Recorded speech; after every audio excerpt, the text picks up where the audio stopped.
باقی کوئی خان صاحب کے ساتھ اس وقت وہ جو گروپ تھا جو جہانگیر ترین مخالف تھا، باقی سب تتر بتر ہو گئے ہیں۔ آج اسد عمر صاحب بھی چلے گئے۔ اسد عمر کے اوپر بڑی سخت تنقید کی جا رہی ہے، بہت زیادہ تنقید کی جا رہی ہے،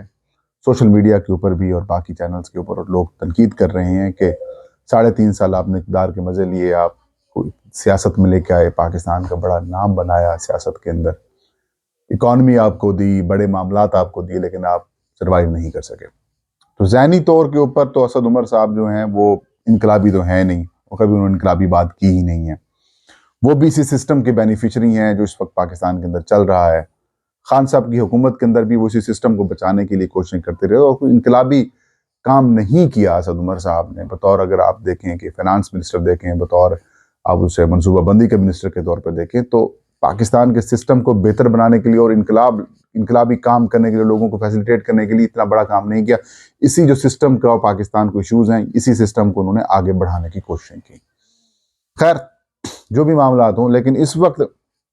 تحریک انصاف کے رہنما ہیں زلفی بخاری، ان کا ایک ٹویٹ آیا، پھر پی ٹی آئی کی جانب سے اس ٹویٹ کو باضابطہ ٹی وی چینلز کے لیے یا اخبارات کے لیے وہ جاری کیا گیا، یعنی کہ انہوں نے پارٹی پالیسی کے طور پر جاری کر دیا کہ اسد عمر صاحب کے اوپر دباؤ یہ ہے کہ وہ پی ٹی آئی چھوڑ کر استحکام پاکستان پارٹی اور جہانگیر ترین کا ساتھ ملائیں، اور وہ ان دباؤ کا شکار تھے۔ تو اسد عمر نے کہا کہ میں استحکام پاکستان پارٹی میں نہیں جاؤں گا، تو پھر ان کے لیے اور کوئی آپشن نہیں بچا۔ اگر وہ کوئی اور آپشن، جس طریقے سے فواد چودھری جو ہے وہ پی ٹی آئی استحکام پاکستان پارٹی میں جوائننگ انہوں نے نہیں دی تھی، تو اگر تو وہ باہر رہ کر تنقید کر رہے تھے، تو اب کہتے ہیں کہ اب اس کا کوئی راستہ نہیں ہے، لہٰذا اسد عمر نے کہا کہ اب میرے لیے یہی حال ہے کہ میں سیاست بھی چھوڑ دوں، تحریک انصاف بھی چھوڑ دوں، کسی اور جماعت میں نہ جاؤں۔ تو یہ اب وہ کہہ رہے ہیں کہ یہ اس قسم کی صورتحال سامنے آ رہی ہے۔ تو اسد عمر صاحب کے اوپر جو دباؤ تھا وہ یہی تھا کہ وہ جہانگیر خان ترین صاحب کی جو سیاسی جماعت ہے، علیم خان صاحب کی جو جماعت ہے استحکام پاکستان پارٹی، اس کے اندر جائیں، لیکن وہ نہیں گئے، اور اس وجہ سے انہوں نے پارٹی چھوڑ دی۔ اب یہ جو سلسلہ ہے ناظرین، یہ تھمنے والا نہیں ہے۔ اس کی وجہ میں پہلے ایک آدمی لاگ میں بھی بتا چکا ہوں کہ دسمبر کے پہلے یا دوسرے ہفتے کے اندر انتخابی شیڈول جو ہے وہ جاری کر دیا جائے گا، عام انتخابات کا۔ جب انتخابی شیڈول جاری کر دیا جائے گا تو انتخابی شیڈول کے بعد جو الیکشنز آبزرور ہوتے ہیں، جو انٹرنیشنل آبزرورز ہوتے ہیں، مبصرین ہوتے ہیں، وہ پاکستان آ جائیں گے۔ جب وہ پاکستان آ جائیں گے تو پھر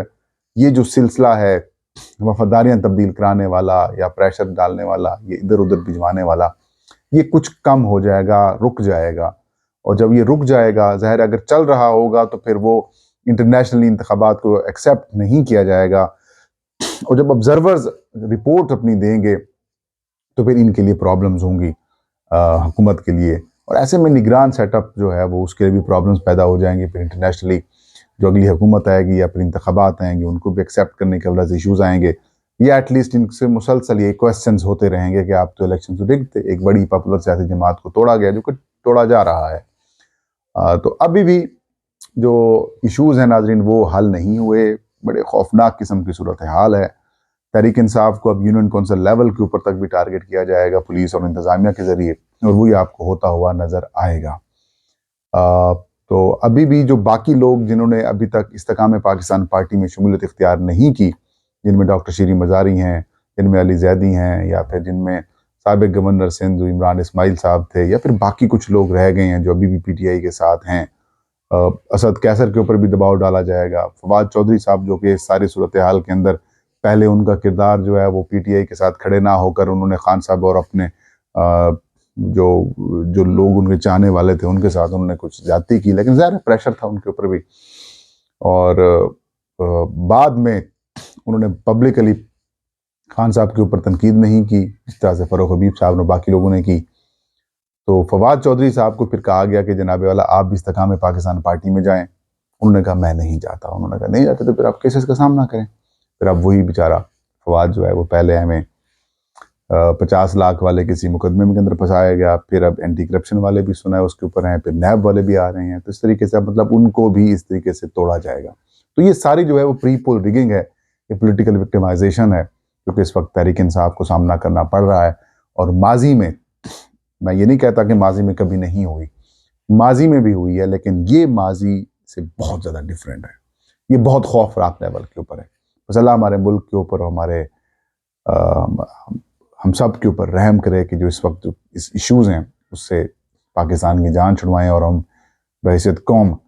جس طریقے سے باقی ممالک اور قومیں ترقی کر رہی ہیں، ہم بھی تھوڑا سا اگر سنجیدہ ہو کر ملک میں ترقی کے لیے تھوڑی کوششیں کریں، ورنہ ذاتیات، لڑائی جھگڑا، آج پی پی نون لیگ فائدے میں ہے تو کل کو تحریک انصاف اقتدار میں آتی تو پھر یہ لوگ نقصان میں ہوں گے۔ تو اللہ ہم سب کا حامی ناصر ہو۔ یہ تھا آج کا ویلا۔